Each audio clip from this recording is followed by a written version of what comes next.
harvesting energy, glycolysis, and cellular respiration. Embarking on a journey through the microscopic world of our cells, we explore how they masterfully extract and harness energy from glucose. This process, involving glycolysis and cellular respiration, is not just a crucial biological function, it's a fascinating interplay of chemical reactions, each with its own unique role in the grand scheme of energy production. Think of glucose, a simple sugar molecule, as a packed suitcase full of energy. Our cells have the job of unpacking this suitcase to use its contents. The first step in this unpacking is glycolysis, a series of reactions happening in the cell's cytoplasm. Here, glucose is broken down into two molecules of pyruvate, and in the process, a small amount of energy is captured in the form of ATP.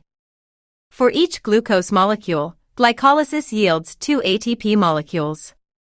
It's a modest start, but crucial for what comes next. If oxygen is present, pyruvate enters the mitochondria, the cell's powerhouse. Here, it undergoes a remarkable transformation through a series of reactions that release much more energy than glycolysis. This stage, known as aerobic respiration, includes the Krebs cycle and the electron transport chain, where the real energy harvesting happens.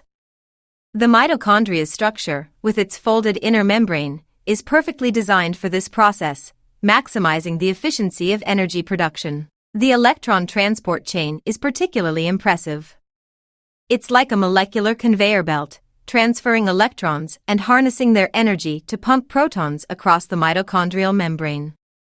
This creates a gradient, much like a dam holding back water. The flow of these protons back through ATP synthase, driven by this gradient, generates ATP. In this stage, oxygen plays a critical role as the final electron acceptor. Without it, the whole process would stop, highlighting oxygen's vital importance in efficient energy production. But what happens when oxygen is in short supply, like during intense exercise when muscles are overworked? In such cases, cells switch to an alternative method called fermentation. In human muscle cells, this leads to lactic acid fermentation, where each glucose molecule can only produce about 2 ATPs, a far cry from the 36 ATPs produced during aerobic respiration. Fermentation has its unique applications, especially in human endeavors. Take baking, for example. Yeast, when it undergoes fermentation, breaks down glucose and produces carbon dioxide. This carbon dioxide is what causes bread dough to rise, creating that light, fluffy texture we all love in baked goods. It's a perfect example of how we have harnessed a natural biological process for culinary creativity. When we compare the ATP yield of these processes, the differences are stark.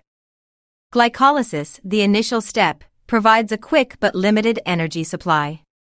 Fermentation, used in the absence of oxygen, is a survival strategy that keeps energy production going, albeit inefficiently.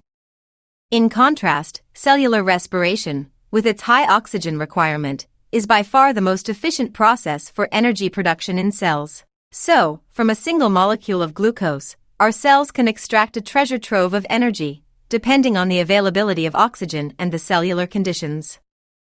This energy, captured in ATP molecules, powers almost everything cells do, from muscle contraction to nerve impulse transmission.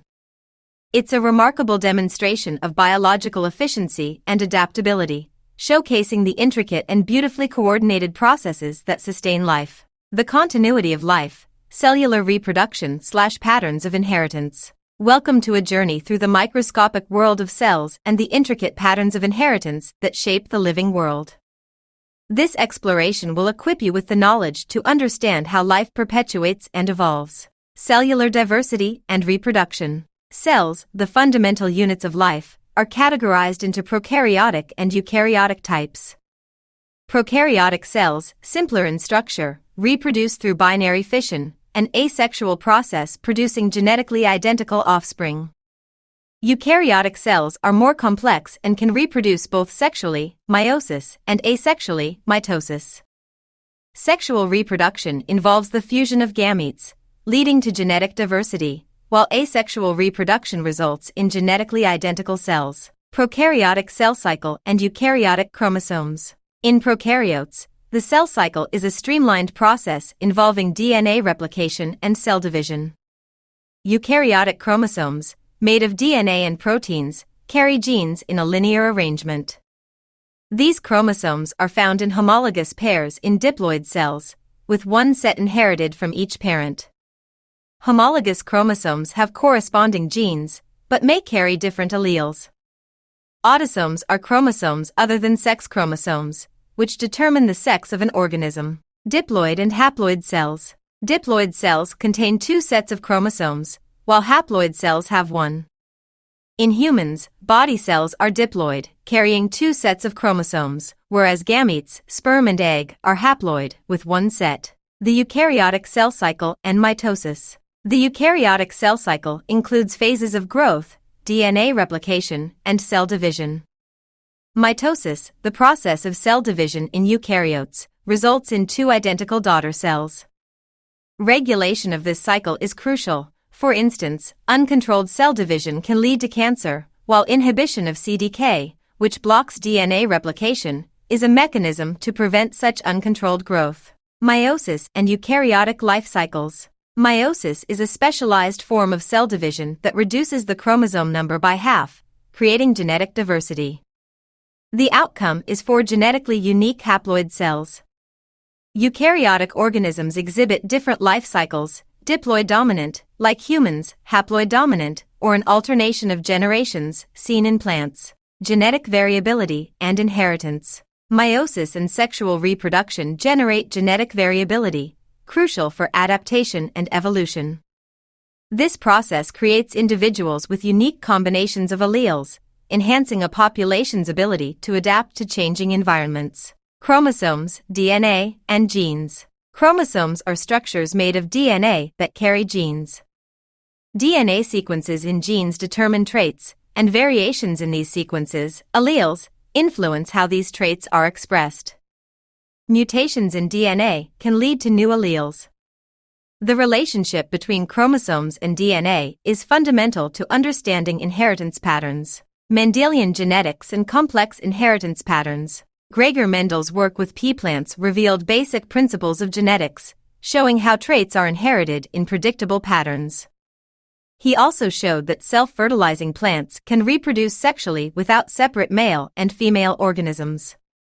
Inheritance patterns can be more complex, involving incomplete dominance, where a heterozygote expresses an intermediate phenotype, codominance, both alleles are expressed, polygenic inheritance, traits influenced by multiple genes, and pleiotropy, a single gene affecting multiple traits. Chromosomal basis of sex determination. In humans, sex is determined by specific chromosomes, XX for female, XY for male.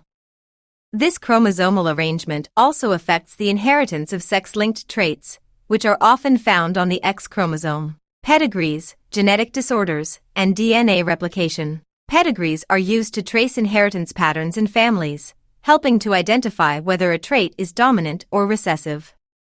Genetic disorders can result from mutations in single genes or from chromosomal abnormalities, leading to a range of symptoms. Complementary DNA strands and Punnett squares. Understanding DNA replication is key to genetics. For instance, if one DNA strand has the sequence GCCTAT, the complementary strand would be CGGATA. In inheritance, Punnett squares are used to predict offspring traits, like hair color. For a man with dominant brown hair genes, BB, and a woman with recessive blonde hair genes, BB, all children will have brown hair, BB. This chapter provides a comprehensive view of cellular reproduction and inheritance, offering insights into the continuity and variability of life.